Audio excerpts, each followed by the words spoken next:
아멘. 오늘은 열왕기상 10장 말씀을 통해서 우리가 하나님의 말씀을 함께 나누도록 하겠습니다. 솔로몬은 참으로 지혜로운 왕이었습니다. 솔로몬의 지혜를 듣고자 주위에 있는 수많은 나라에서 솔로몬의 이야기를 듣고자 모여들기 시작했습니다. 오늘 본문의 말씀에도 스바라는 곳에서 여왕이 찾아왔습니다. 스바 여왕도 솔로몬의 지혜를 듣고 싶어서 왔습니다. 그러면서 오늘 10장 2절 말씀에 이렇게 기록되어 있습니다. 읽어보겠습니다. 시작. 예루살렘에 이르니 수행하는 자가 심이 많고 향품과 심이 많은 금과 보석을 낙타에 실었더라.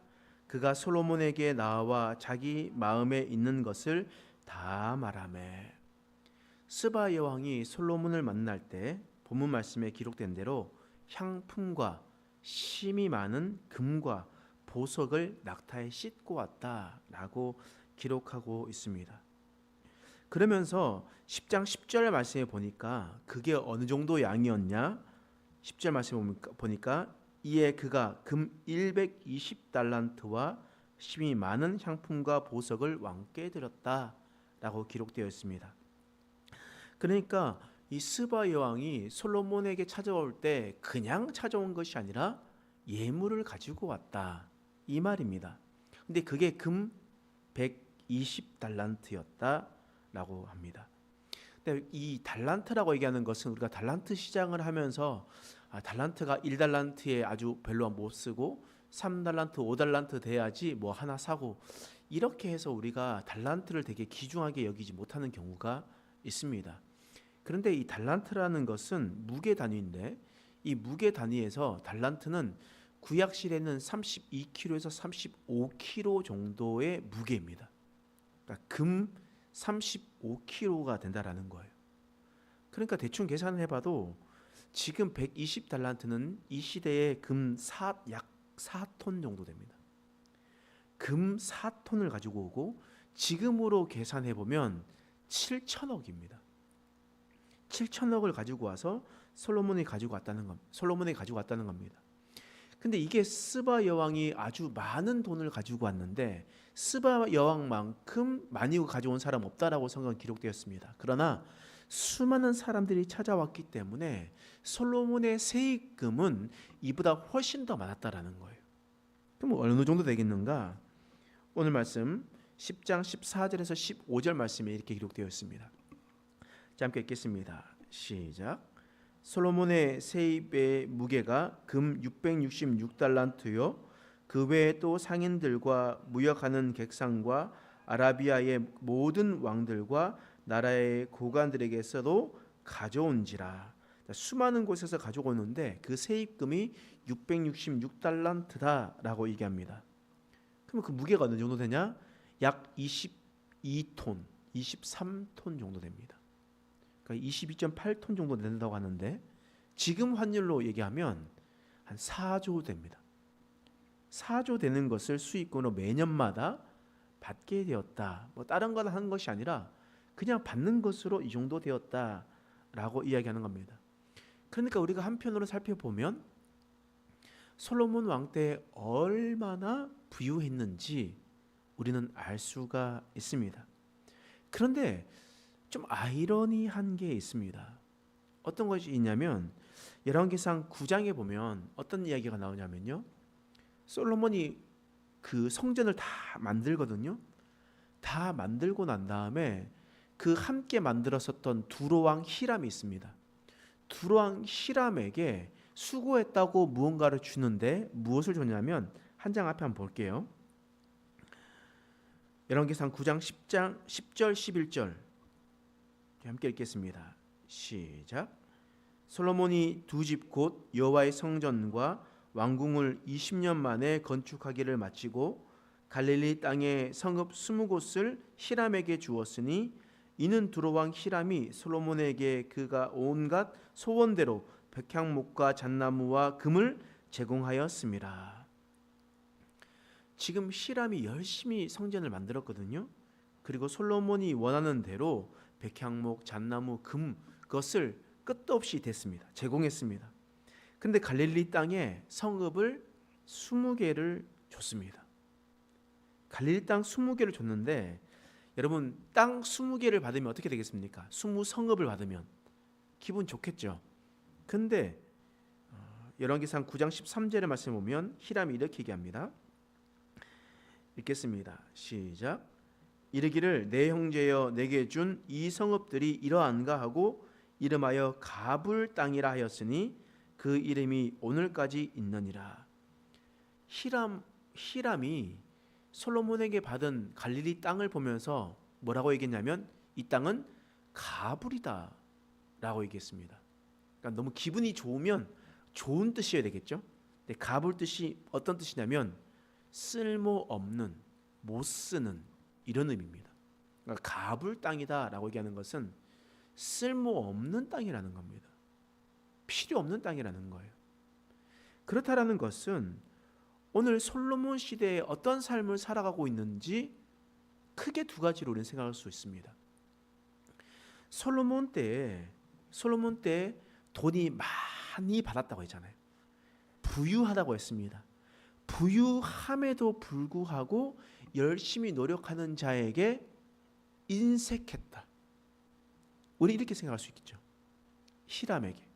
히람이 열심히 레바논의 백향목과 잣나무와 금을 그리고 목공들을 가지고 와가지고 열심히 성전을 지었다면 그에 걸맞는 상을 내리고 해야 되는데 쓸모없는 땅을 주었다라고 얘기하는 겁니다. 그만큼 많이 가지고 있으나 인색한 삶을 살아갔다. 우리는 이렇게 살펴볼 수 있습니다. 또 실제적으로 돈이 없었다라고 생각할 수 있습니다. 많이 돈을 받는데 돈이 없는 이유가 무엇이겠습니까? 여러분들 잘 보세요.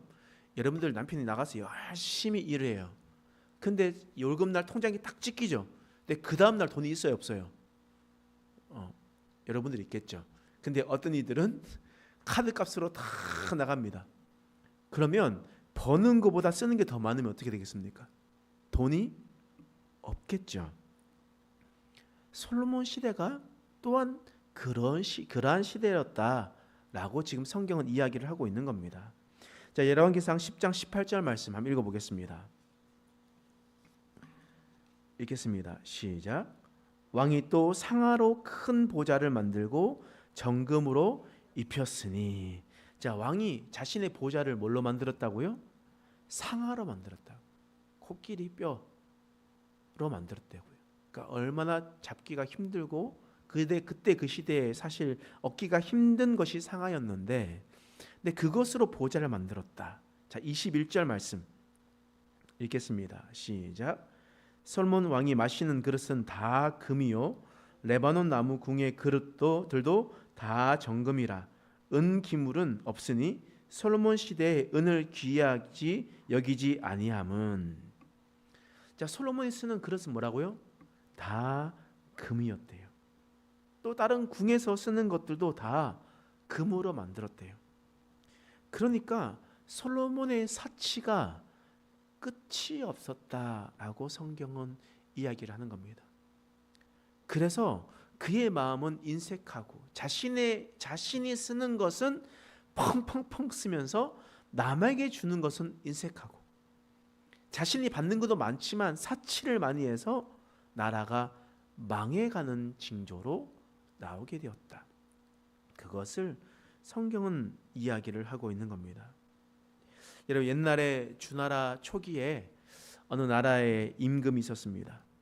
그 임금이 상아로 만든 젓가락을 쓰기 시작했습니다. 상아로 만든 젓가락을 쓰기 시작했을 때 그 옆에 있었던 충신이 이렇게 얘기했습니다. 임금님이 이제 상아로 젓가락을 쓰기 시작하니 이 나라가 곧 망하게 될까 봐 염려됩니다. 그래서 왕이 궁금했습니다. 아니, 내가 젓가락을 상아로 쓰는 것뿐인데 왜 이 나라가 망하게 된다는 말이요? 라고 얘기했을 때 그 충신이 이렇게 얘기했습니다. 상아 젓가락을 쓰면 옥 그릇을 쓰고 싶어지고, 옥 그릇을 쓰고 싶어지면 그 안에 산의 진미를 담고 싶어지고, 산의 진미를 담으려면 우리나라에 있는 것뿐만 아니라 멀리서 귀한 재료를 가지고 와야 되니까 그 백성들의 고통으로 이어지게 될 겁니다. 사치는 욕심을 낳고 욕심은 나라를 무너뜨리게 될 것입니다. 라고 얘기했습니다. 결국 그 나라는 얼마 가지 않아서 사치와 부패로 쇠락했다라는 고문이 있습니다. 이와 같이 중국에 있었던 이러한 내용들과 같이 솔로몬 때도 마찬가지였다라는 거예요. 솔로몬 때도 사치로 나라를 쇠락하게 만들었습니다. 하나님께 큰 은혜를 받았지만 또한 큰 부도 허락하셨지만 솔로몬은 정작 그 부를 나누는 삶을 살아가지 못했습니다. 성전을 열심히 만들었었던 사람에게도 도움을 주지 못했던 인색한 사람이었습니다. 솔로몬은 오직 자기가 쓰는 데만, 자기가 사치 부리는 데만 모든 것을 다 사용했습니다. 그리고 오늘 성경에 보니까 애굽에서 애굽 나라를 섬기는 데 이용했고 애굽과 관계를 잘 맺기 위해서 그 돈을 사용했고 마병과 또한 병거를 세우는 데 사용했었다. 분명히 성경은 이야기를 하고 있습니다. 하나님께서 원하시는 대로 사용하지 않고 자신이 하고 싶은 대로 하나님께서 하지 말라는 것들만 찾아서 했었던 솔로몬의 모습을 우리는 볼 수가 있습니다. 여러분, 우리도 마찬가지입니다. 하나님께서 우리에게 물질도 주셨고 건강도 주셨습니다. 살아갈 만한 터전도 주셨습니다. 그러나 그것을 양손에 움켜쥐고만 있고자 하면, 오로지 나를 위해서 사용하고자만 한다면 우리는 또한 쇠퇴하고 타락할 수밖에 없을 겁니다. 우리 손에 움켜잡았던 것을 풀어줘야 됩니다. 나눠주고 필요한 자에게 주고 섬기는 자들이 되어야 됩니다. 교회도 마찬가지죠. 교회도 우리가 받았었던 은혜들을 생각하면서 우리만 가지고 있어서는 안 됩니다. 우리가 늘 주위에 있는 사람들을 생각하며 선교지를 생각하며 기도하고 그들을 섬겼던 것과 같이 점점 더 많은 사람들을 섬길 수 있는 교회가 되어야 됩니다. 그래서 우리가 이러한 마음을 가지고 하나님의 마음을 시원케 해줄 수 있는 저와 여러분 되시길 간절히 축원합니다. 기도하겠습니다. 하나님, 오늘 본문의 말씀에 솔로몬의 타락은 사치였습니다. 인색함이었습니다. 받은 은혜를 나누지 못함이었습니다. 오직 자기를 위해 사용하는 모든 것이었습니다. 하나님, 혹 우리가 주님의 은혜를 받고 주님께서 베풀어 주시는 그 사랑으로 살아가는데 우리가 인색함으로 살아가고 있지 않는지 돌아보게 하여 주옵소서. 나의 주머니만 채우고 나의 배만 채우는 사람들이 되지 않았는지 돌이키는 자들이 되게 하여 주옵소서. 그래서 오직 하나님만을 경외하고 하나님 앞에 주시는 마음으로 나누어 주고 섬기고 베풀어 주는 은혜로 살아갈 수 있는 자 되게 하여 주시옵소서. 감사드리며 예수님의 이름으로 간절히 기도드립니다. 아멘. 우리가 말씀을 생각하면서 함께 기도하겠습니다. 하나님, 우리가 주님이 받은 사랑으로 나눠주고 베풀어주고 섬길 수 있는, 이웃을 사랑하는 믿음의 백성 될 수 있도록 도와달라고 말씀을 생각하며 결단하며 함께 기도하며 나가겠습니다.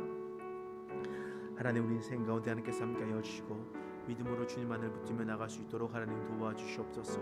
하나님, 우리가 하나님께 주신 마음을 가지고 주님 앞에 나가는 그 은혜와 능력 속에 살아가는 자들 되기 간절히 소망합니다. 하나님, 우리 마음을 주님 앞에 나갈 수 있도록 하나님 도와주옵소서.